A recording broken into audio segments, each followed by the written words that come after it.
В Российской Федерации законом разрешено прерывание беременности до 3 месяцев беременности. Есть несколько видов медицинских абортов. Это обычный хирургический медицинский аборт, который делается в виде операции. Он до 3 месяцев делается, этот аборт. Применяются специальные, острые, очень медицинские инструменты. И это делается под медицинским обезболиванием. Второй вид медицинского аборта – это вакуум-аспирация. Это более бережное опорожнение полости матки от плодного яйца. Просто аспирируется плодное яйцо, обычно рекомендуется до 6-8 недель, то есть до 2 месяцев беременности. И сейчас, в современное время, уже в 20 веке, появился фармаборт, фармакологический аборт. Это прием медикаментозных препаратов, которые помогают отторгнуться плодному яйцу и самопроизвольно, без вмешательств врача, это плодное яйцо, значит, опорожняется. И женщина, у нее прекращается беременность. Самый благоприятный из этих 3 видов медицинских абортов – это, конечно, фармакологический аборт. Но в чем сложность производства этого аборта? Этот аборт нужно делать в ранние сроки, и требуется более тщательного обследования женщины. То есть требуется ультразвуковое исследование до этого вмешательства, и после данного вмешательства тоже требуется ультразвуковое исследование. Для чего проводится ультразвуковое исследование? Матка еще маленьких размеров. Определить точно, есть беременность или нет, только по одному тесту этого недостаточно. Поэтому требуется ультразвуковое исследование на подтверждение нахождения плодного яйца в полости матки. Когда, врач уверен в том, что имеется плодное яйцо в полости матки, то есть беременность у нас определенных сроков до 6 недель обычно рекомендуется произвести данный вид аборта, женщина принимает таблетки. И на фоне этих таблеток приходит менструально-подобная реакция в виде кровянистых выделений. После остановки этих кровянистых выделений женщина опять приходит к врачу на предмет того, чтобы удостовериться, опорожнилась ли полностью полость матки. То есть до 12 недель беременности женщина может сама решить вопрос, можно, наверное, даже так сказать, о человеческой жизни. Как врач-акушер-гинеколог, я считаю, что жизнь зарождается тогда, когда происходит слияние 2 клеток. Это мужской половой клетки и женской половой клетки. На 14 день менструального цикла, если эти 2 клетки встречаются, они сливаются и образуется новая жизнь. И начинается деление и размножение новых клеток. То есть практически уже зародилась человеческая жизнь. И по нашим законодательствам до 12 недель женщина может сама решить, родиться этой жизни или, может быть, сделать медицинский аборт. Конечно, в жизни бывают разные ситуации. Я практически сейчас, по истечении уже 35 лет моей работы, врачом-акушер-гинекологом, я пришла к тому выводу, что нельзя делать медицинских абортов. Почему? Потому что это, во-первых, эта процедура очень сложная, она делается вслепую врачом-акушер-гинекологом, и самое главное, наносится очень большой урон женскому организму. Весь организм настраивается на беременность, и идет определенный гормональный фон, меняется. И одним только движением руки врача-акушер-гинеколога или приемом таблеток это все сбрасывается, весь этот гормональный фон. То есть женщина получает очень тяжелый гормональный стресс, и это сказывается на ее менструальной функции. Второе осложнение, которое может случиться во время производства этого медицинского аборта. Это осложнение во время производства самой операции. Это, во-первых, кровотечение может быть открыться, потому что мы инструментально удаляем плодное яйцо, которое прикрепилось уже. И благодаря сосудам идет уже взаимосвязь между женским организмом и развивающимся плодом. Кровотечение – это одно из самых часто встречающихся осложнений во время медицинского аборта. Второе, самое грозное осложнение – это пропадение полости матки. То есть мы можем повредить саму матку. И это вполне часто встречающееся осложнение. Почему? Потому что инструменты острые. А матка может быть изменена воспалительными какими-то процессами, какими-то опухолевыми процессами. И еще раз хочу сказать, что эта операция проводится вслепую. И вполне возможно прободение полости матки, перфорация. И тогда, конечно, риск не только состояния органов малого таза женщины, но и идет здесь риск жизни женщины. Это интраоперационное осложнение. И само реакция может быть анафилактическая реакция на прием обезболивающих средств. То есть мы женщину обязательно обезболиваем, вводим ей наркотические препараты, чтобы ей было не больно. Вот. Ну и сами вы знаете, что у нас сейчас есть довольно часто встречающийся процент аллергических осложнений на эти лекарственные препараты. Это тоже во время производства этого медицинского аборта может произойти. То есть вот такая аллергическая реакция. Это те осложнения, которые встречаются во время операции.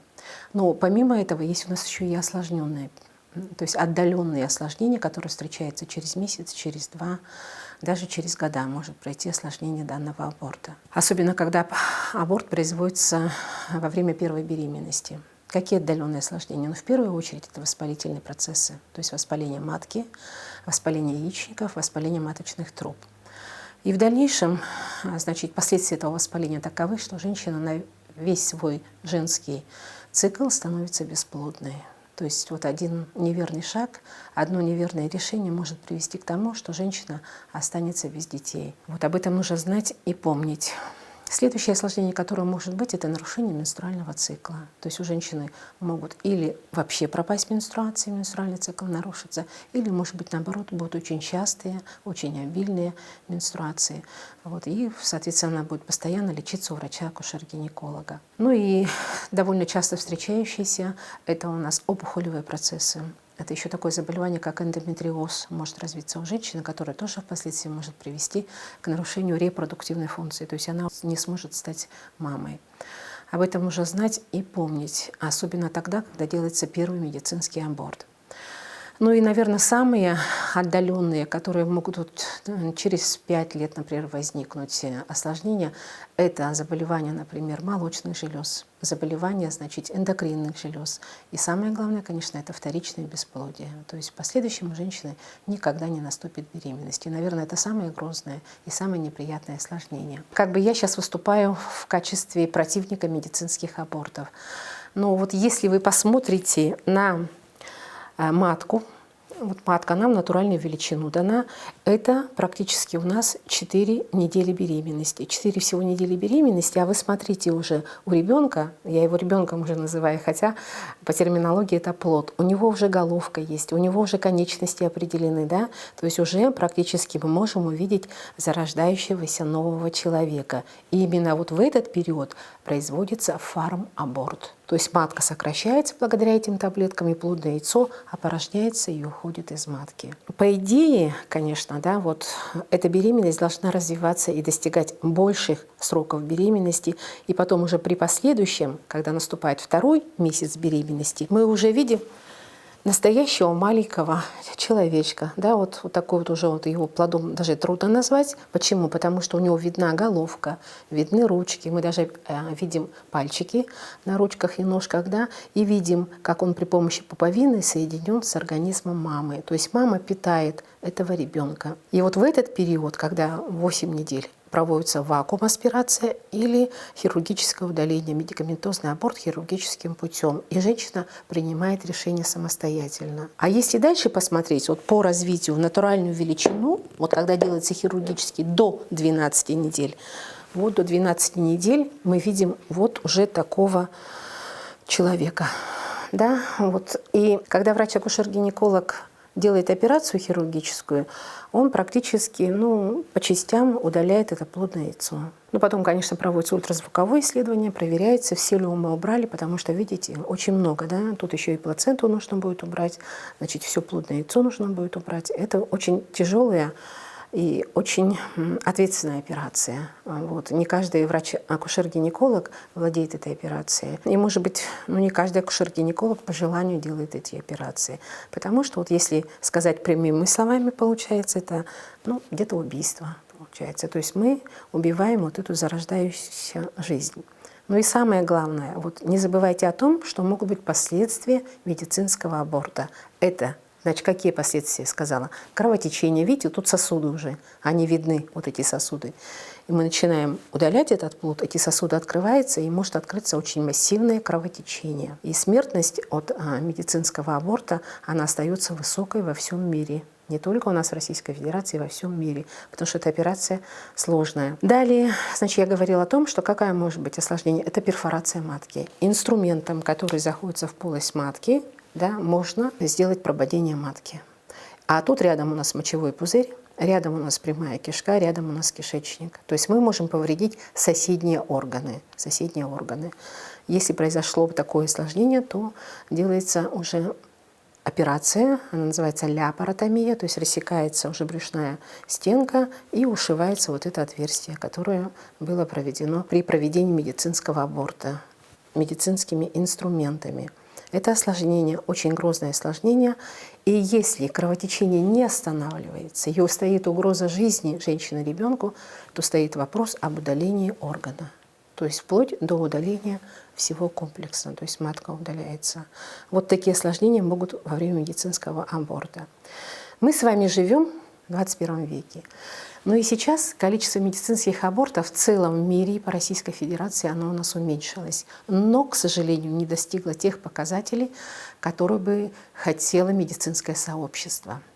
У нас в Российской Федерации за 2016 год проведено более 400 тысяч медицинских абортов. Это те аборты, которые были учтены. А еще проводятся медицинские аборты в частных клиниках, которые не попадают в статистику, медицинские аборты, фармаборты, которые тоже не всегда попадают в статистику. То есть получается где-то 500 000 населения мы теряем каждый год. Своими руками удаляем человеческую жизнь. По нашей республике Саха-Якутия, ситуация несколько лучше. В каком плане? У нас высокая рождаемость. Но в пределах где-то у нас в прошлом году было 16 тысяч родов, в этом году поменьше. К сожалению, идет уменьшение рождаемости за счет того, что у нас уменьшилось количество женщин молодого репродуктивного возраста. Это сказывается падение рождаемости в период перестройки 90-е годы, когда резко упала рождаемость населения. И, к сожалению, у нас получается так, что на один медицинский аборт 2 родов. Да? То есть мы теряем наше население. И хотелось бы, чтобы молодое наше сообщество, молодые люди задумывались об этом и рожали тех детей, которые, были запланированы. Я не за контрацепцию, я за то, чтобы мы рожали здоровых детей. Самое главное, чтобы ребенок был здоровый. Медицинские аборты иногда делаются по показаниям со стороны женщины. То есть если она не может выходить в беременность, тогда мы делаем медицинские аборты. Но все усилия прилагаем к тому, чтобы было как можно меньше осложнений.